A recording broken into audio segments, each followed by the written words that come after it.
China से शुरू हुए एचएमपीवी वायरस का खतरा अब भारत में भी दिखने लगा है। भारत में पहली बार एचएमपीवी वायरस का मामला बेंगलुरु से सामने आया, जहां पर एक 8 महीने की बच्ची में यह वायरस देखने को मिला है।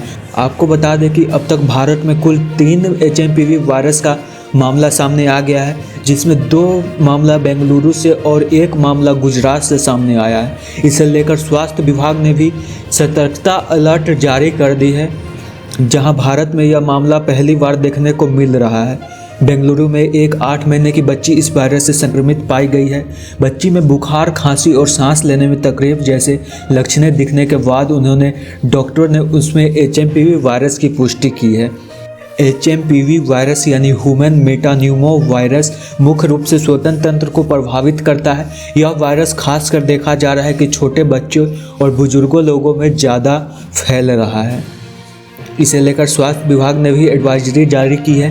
सार्वजनिक स्थानों पर मास्क पहनने, नियमित रूप से हाथ धोते रहने और किसी भी श्वसन संबंधी समस्या होने पर तुरंत डॉक्टर से संपर्क करने को कहा गया है। जी हाँ, यह वायरस अभी चीन में बहुत ही ज़्यादा फैला हुआ है और वहाँ के अस्पतालों से बहुत ही भयंकर तस्वीरें सामने आ रही, जहाँ पर लोग अपने बच्चे को लेकर ज़्यादातर करके सरकारी अस्पतालों में और स्वास्थ्य केंद्र में जा रहे हैं। वहाँ पर यह वायरस सबसे अधिक चीन में देखने को मिल रहा है। इस वायरस से बचने के लिए फ़िलहाल कोई वैक्सीन उपलब्ध नहीं है। स्वास्थ्य अधिकारियों ने लोगों से घबराने की बजाय सतर्क रहने और स्वास्थ्य विभाग द्वारा जारी किए गए निर्देशों का पालन करने की अपील की है। आप सुनिए स्वास्थ्य विभाग ने इस मामले में क्या कहा है। There has been news doing the rounds about a metapneumovirus outbreak in China. Let me be very clear on that count. Metapneumovirus is like any other respiratory virus which causes a common cold. And in the very old and the very young, it could cause flu-like symptoms.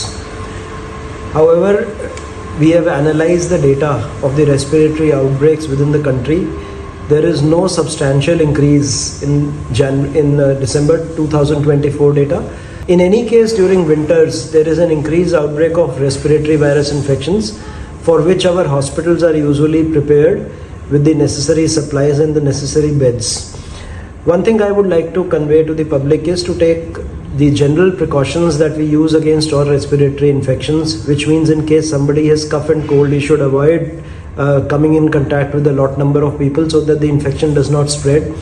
And while using a distinct hanky or towel for coughing and sneezing, and take the normal medicines that are required for cold or fever whenever it's there. Otherwise, nothing to be alarmed about the present situation.